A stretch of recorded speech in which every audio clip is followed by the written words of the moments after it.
Welcome to the Hitchhiker's Guide to the Cosmos, the beginner's guide to astronomy. Today we're looking at the planet Mars.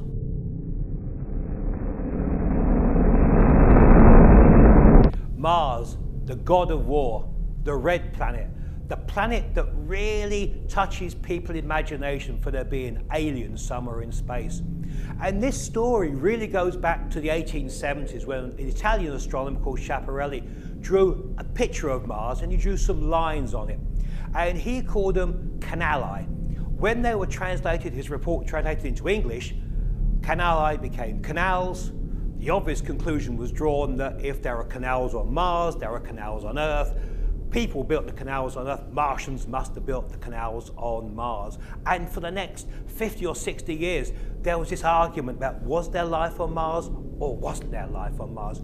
As the 20th century moves on, the idea of there being intelligent Martians seemed to disappear, but the idea of there being tundra-type life there existed.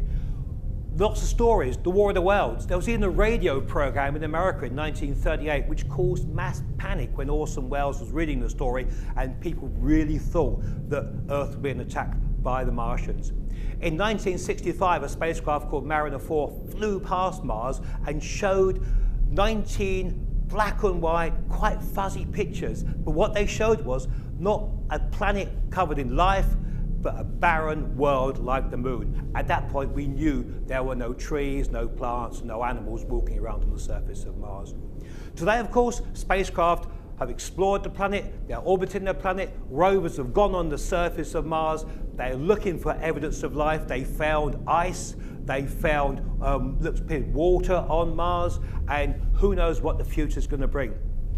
Young people watching this program now, when they grow up, may well be exploring the planet and just telling us for sure whether there was once life ever on the red planet. That's it for the planet Mars. If you have any questions, please use our comments box. That's it for the Hitchhiker's Guide to the Cosmos. We'll see you next time. Bye-bye.